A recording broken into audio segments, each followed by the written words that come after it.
and Pokes on Relationship. Today, I speak about something pretty interesting from a divorce lawyer. I'm sorry, you just have to bear with me. He has so many insights that I love to share. Social media worse than pornography for marriages. Now, I always had my suspicions, but it's pretty good to hear somebody who's been at the front lines of seeing so many marriages break down actually validate this truth.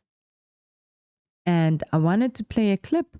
Excuse the language, just beep it out when you do hear it. But he was on an interview with Mel Robinson, who's actually also another very well-renowned relationship coach. And they had quite a few things to share about social media and its effect on relationship. Now, pornography has always been the boogeyman, has always been the silent killer that to blame for its real damaging effects on marriage, on relationships, on just a human being and your psyche, and even biologically, the damaging effects of it. But it's pretty staggering to find out that social media has actually a more damning effect on your marriage. And I think it's worth listening to because I think I do believe and I agree with James Sexton, who is the United States #1 divorce lawyer and has a lot of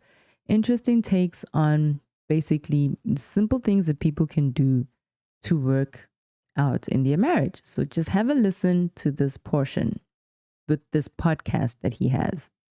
Rating machine, it would be Facebook, Instagram, YouTube, social media. This is page 114. If you're vaguely unhappy with your relationship or marriage, and especially if you're more than vaguely unhappy with it, stay away from social media. Right. The vast majority of what you'll find there is unhappiness masked as happiness. It will fuck with beep. Sorry, I had to beep. Don't want the language. Your head, your heart, and your relationship. And you talk all about how social media is the single greatest breeding ground ever for infidelity. Nothing that has come before, not swingers clubs, key parties, chat rooms, workplace temptation, Ashley Madison, Tinder, Grindr. No, not even porn. Comes within 1,000 miles. Yeah, I stand by that. Why? Because it's just a perfect storm of attacks on the institution of a monogamous marriage. Like you have a innocuous reason you should be using this technology. Oh, meaning you got to cover. You're like, on it all the time for I work have to or be. whatever I'm on it else. for work, or I wanted to see what this person's up to, or the Facebook group of blah, blah, blah is, for our kids' thing, or like there's a million reasons you'd be on your phone that are totally innocuous. Right. Unlike a strip club. Or if, for example, I think that one of the moms at my son's soccer practice is attractive. If the only entry point I have for talking to her would be walking up to her at practice, it's not as threatening because you can't really do that without it being. But now, we follow each other on social media because we both are part of that group that is a group chat that, and now I also see her vacation pictures. And now I might innocuously say to her, oh, I saw you guys went to Tulum. Where did you stay? We're thinking about going. And now I'm talking to you. And I'm talking to you, by the way, privately. Like I'm in your DMs, we're talking. So it's not only it's not like approaching you at the soccer game. It's like approaching you alone in a restaurant. And we're just the two of us talking and no one can see what we're saying. You're just creating this perfect storm for people. And by the way, the performative self, anyone posts is the best pictures of themselves. And when are you on your phone looking at social media? Is it when you're having the greatest day or the greatest moment? No, you're on the subway, you're on the toilet, you're bored, right? You're just bored. You're living your gag reel and you're looking at everyone's greatest hits. And you're supposed to walk out of that transaction feeling deeper connected into your real life relationship. Man, I just love the way this guy is so honest and just truthful and direct. We need this kind of honesty in this era that we're living in because it's absolutely true what he's saying. And I've seen it over and over again with the couples that I work with, wondering why they're unhappy and disconnected in their relationships. It's that single habit called doom scrolling, the phone. And again, I say, social media always doesn't even paint the truth. It's half truths. And if you watch his other interviews, he speaks about how when he represents people of just renown, like famous people, celebrities, their life is pretty not as amazing as they're portraying it to be to the whole world. And so it's pretty interesting to me that every person who's just living a normal life would feel this sense of FOMO, or just sense of inadequacy based on somebody's edited version of themselves that they've put out there on social media. And that not just that, but that you would allow that perception to literally infiltrate your relationship, something very valuable, somebody who's right there with you in the trenches, has the most stakes to lose if something ever happened to you, and you're neglecting that because of social media. I really still think that we have not really experienced the full impact, or I think maybe we're in denial about the full impact, negative aspects of it, especially that social media has had on relationships and more specifically marriages. And it's pretty wild to me that after 30 years plus of practice as a divorce lawyer and seeing over 1,000 cases, and he explains that he has been practicing since 1991. Okay, so he's gone through different cycles and phases of evolution in terms of technology. And for him to make this statement, I honestly do not disagree with him, because I see every day how social media is actually affecting marriages, affecting couples. And as he said, what is so dangerous about it is the fact that it guises itself as harmless, as he says, innocuous. There's nothing, on the front of it that is harmless, of just, going to a Facebook chat. But it's so deceptive. It's the little foxes that spoil the vine. And we know that that's how the devil comes.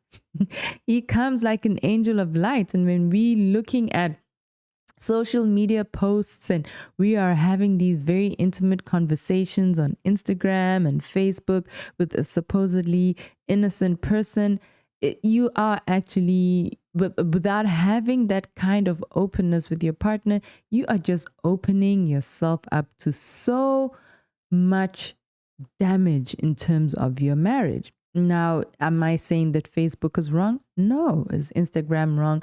No. But what he's mentioning, I think, is really worth a listen.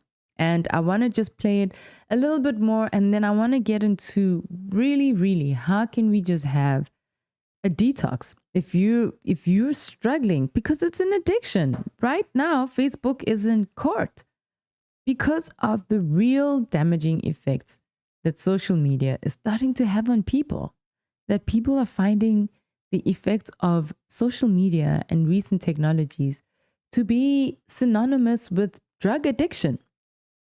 It's serious, you guys, but have a listen. No, it's a total distraction, but it's a distraction that is going to create all kinds of enticements and connections that really are not going to be good for your marriage. And you have total plausible deniability if your spouse has any question about why are you on your phone. There's a million reasons we'd all be on our phone. So yeah, it's a perfect storm. Like, as divorce lawyers, we owe the people who made these platforms a debt of tremendous gratitude because they have given us job security. So if you're in a committed partnership, what is the kind of ground rules around social media for yourself and for your partner? I like how you framed that question, because I think a lot of this has to do with what are you doing? Yes. Because I think most people who are married would like to have a happy marriage. So just like most people would like to be in good shape, the question is not what do you want? It's what are you willing to trade for it? Like, what? That is it. And so I think that's where I'll end that video. I wanted to just speak on a couple of points, which I think is really important. It's, for example, we know how destructive pornography can be in a marriage, and that's a solo act, and it can create very unrealistic expectations for intimacy. It's just very destructive. We know why it's destructive just from a biological sense. And, you know, especially if you're spiritual, we also can appreciate how it can also just affect your soul. But, you know, it creates emotional bonds it rarely creates emotional bonds outside of the marriage context. But social media does that specifically. That validation, the feeling liked, and, you know, the dopamine that comes with just being on social media. And I like what he said in his book initially, where it's, if you're remotely unsatisfied in your marriage, stay away from social media, because, oh my goodness, you'll be amazed how easy, you know, when you're in a situation like that, all of a sudden it's like the antennas of marriage distractors know when people are not in a good space in their marriages, and all of a sudden they could just flood your email and your inbox with all sorts of suggestions to make you more unfaithful in your marriage. And so I think for me, the biggest part in a previous episode, I spoke about how he speaks about the actual biggest cause of divorce is disconnection. It's interesting that he mentions the major infidelity, he mentions deception, finances, but honestly, a lot of that really does stem from disconnection. Disconnected, you're not communicating, you're disconnected, you're not, you disconnected, you emotionally, you're not satisfied emotionally. And so I think what is dangerous for me about social media is that it normalizes disconnection between couples. You're literally sitting on the couch, both of you watching a show, and we've all done this before, on your phones, not talking to each other, not touching each other, not holding each other, not looking into each other's eyes. And you find that this is actually an issue when you decide to make rules that no phones, no connection. It's almost like, okay, well, what do I do? What do I talk to? What do we do if we don't have our phones? And this is exactly what you need to do. I think there are 3 things and 3 steps that I actually think that I want you to do. If you feel that you're having the struggle in your relationship, I've actually linked in a workout guide that both of you can do to spend time together outside of the phone. And let me know if you want to get access to my digital detox guide from burnout to bliss that I have for couples. And then I'll link that in below as well. But number 1, I think absolute must is there has to be a phone-free zone. You know, it's right now it's the phones. Initially, it was the television in the room, and couples had to make decisions and rules about, hey, no TV. Now you really need a phone-free zone because it's literally infiltrating people's lives and destroying marriages. It is destroying marriages, and not just like phone-free zone, but it's affecting communication, and it's just not creating a healthy, happy marriage. Number 2, you need daily check-ins. Check in. If your lifestyle is so hectic, you actually need to schedule check-ins with each other. And I know that some will be like, it's unromantic and it's better to be spontaneous. Okay, let's just get rid of just like all of that movie stuff and let's be real. Life happens. You have to go to work. And if you have children, you have to schedule in more check-ins. I think that the more predictable and consistent you can actually schedule check-ins, the likelihood and more success that your marriage has of surviving. And so stop with this all, it's not romantic, because we know that if you leave it to spontaneity, you might just end up in front of his office. Exactly that. And which is what I'm sure you don't want, divorce. Okay. Everything is intentional. If you're really serious about getting fit and going to the gym, no one ever says, scheduling a gym time is is unromantic or it's just not as endearing. You have to have time. You have to be consistent if you're going to make any gains at all. And it's the same for something which, in my opinion, especially if you've decided and chosen to get married, is really way more important than gym time or anything else. It's your partner, because divorce is very devastating, yet it can be solved by literally little habits every single day. And I love what he said, where he's like, it's not about just like, oh, what can you do? But what are you willing to give up? You know, you are doing as much of what you want to do right now. And that is your actions. Like, you can't deceive yourself. We can't be delusional. If you want something, you'll go for it. And right now, if what you're going for more is your phone, it's because you just want that more. And so I think that it's always better to just stop lying to yourself, be honest, be straightforward. I'm sorry if I'm coming across as pretty harsh right now, but I think the truth is really going to set you free. There's no point me placating your conscience and then leading you on the path to destruction. So be intentional. Schedule check-ins with each other where you're looking at each other for more than 10 minutes. You know, studies show that when you are speaking, it increases her oxytocin way more and makes her feel safer. And then when you're touching, it actually makes the male feel more confident and masculine. So do both. And then you're both happy. And then, you know, it could potentially lead to other wonderful experiences as well. I have to mind my language in case children are watching this.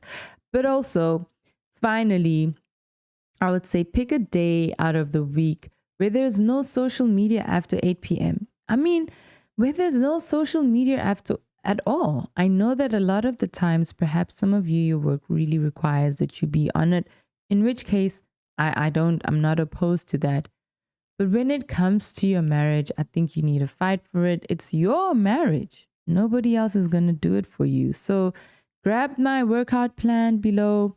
If not, do these 3 things that I said that you could do just to start intentionally unplugging from social media and it affecting and destroying your marriage. So yes, scrolling is socially destroying marriages today, but it can be stopped if you take these little actions every day.